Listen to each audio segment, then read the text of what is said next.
Lanka voice TV තුලින් අපි ඔබට නිරන්තරයෙන් වැදගත් තොරතුරු බොහොමයක් සමීප කරන්න මඟ බලාගෙන ඉන්නවා. ඉතින් මේ හැම අවස්ථාවකදීම ඒ වෙනුවෙන් අපි පෙළ ගැහෙනවා. අදත් අපි සූදානම් එවැනි වටිනා කතා බහකට යොමු වෙන්න.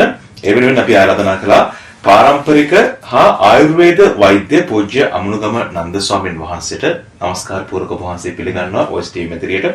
උන්වහන්සේ කොඳු ඇටපිළ රෝග ආශ්‍රිතව ඒ වගේම සන්ධි රෝග සම්බන්ධයෙන් විශාල ප්‍රසිද්ධියක් තියෙන ස්වාමීන් වහන්සේ නමක් සහ සුවිසල් පිරිසකට Tamanගේ ප්‍රතිකාර ක්‍රම ඔස්සේ සුවය ලබා දෙන ස්වාමීන් වහන්සේ නමක්. හමුදුනේ අපි අද කතා කරමු විශේෂයෙන්ම සන්ධි රෝග සම්බන්ධයෙන් වැඩි අවධානයක් යොමු කරමු. මම කැමතියි කතා බහ පටන් ගන්න මේ අත බොහෝ දිනෙක මේ දවස්වල කියන තමයි මගේ අත බාගෙට උස්සන්න පුළුවන්කම තියෙන්නේ. මගේ අත උස්ස ගන්න බෑ හරියට. ඒකට විශේෂ නමක් කියනවද කොහොමද මේ රෝගයෙන් අපි පටන් ගමු අපේ කතා බහ. ඇත්තටම ආයුර්වේද වෛද්‍ය ක්‍රමයේදී නම් ওই රෝගය ගැන කතා කරනකොට අවබාහුක කියලා රෝග තත්ත්වයක් ගැන තමයි හඳුන්වන්නේ.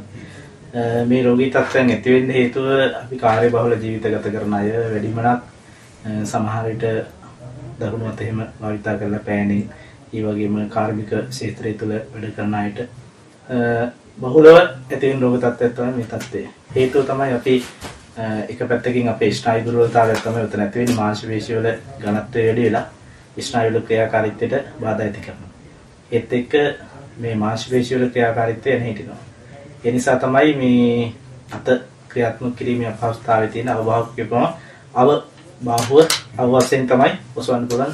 සම්පූර්ණ වශයෙන් ඔසවන්න බෑ. ඒ නිසා තමයි අවබෝධ කියන රෝග තත්ත්වය ගැන කතා කරන්නේ. අපේ පාරම්පරික සහ ආයුර්වේද ප්‍රතිකාර තුළ ඉතාමත්ම කෙටි කාලයක් තුළ සාර්ථකව සුවය ලබන්න පුළුවන් රෝග තත්ත්වයක් තමයි මේ අවබෝධ කියන රෝග තත්ත්වය. හොඳයි. ඒකට වැලමිට සන්ධියේ ක්‍රියාකාරීත්වය සම්බන්ධයෙන්ුත් බොහෝ අය කියනවා ඒ ක්‍රියාකාරීත්වය කරන්න අපහසුයි කියන කාරණා වැලමිට සන්ධිය සම්බන්ධයෙන්. වැලමිට සන්ධියේදී ඇති වෙන්නේ ඇත්තටම මේ විශේෂයෙන් ක්‍රීඩකයන්ට වැලමිට ආශ්‍රිතව නිරන්තරයෙන් අස්ථි ආශ්‍රිතව අතට ගලා යන ස්නායුවක් තියෙනවා. ඒ ස්නායුව ප්‍රමාණයට වඩා උත්තේජනය වීම නිසා මේ වැලමිට සන්ධියේ ක්‍රියා කිරීමේ අපහසුතාවය ඇති වෙනවා. දිගාරින්න බෑ. නැමුත් දිගාරින්න අමාරුයි. දිගාරියොත් නමන්න අමාරුයි. ඒ විදිහේ ක්‍රියාහානිය තියෙනවා. ඒ සඳහාත් ඇත්තටම අපේ පාරම්පරික සහ ආයුර්වේද වෛද්‍ය ක්‍රමය තුළ කෙටි කාලීනව සාර්ථක සුවයකට අපිට ගමන් කරන්න පුළුවන්කම තියෙනවා. රෝග තත්ත්වයන් ගත්තාම එක පැත්තකින් සන්ධි ආශ්‍රිතව අපි ආතරයිටිස් ගැන කතා කරනවා. ඒ වගේ මේ වගේ සන්ධි ආශ්‍රිතව කාලීන නැති වෙන රෝග කියලා කොටස් දෙකකට අපිට බෙදලා පෙන්නන්නත් පුළුවන්. දැන් ඔය කතා කරපු රෝග අවස්ථා දෙකම මේ කාලීනව අපේ ඉදිරියදා දෛනික ජීවිතයේ ක්‍රියාකාරකම් නිසා ඇති වෙන මේ රෝගාබාධ හැටියට හඳුන්වන්න පුළුවන්.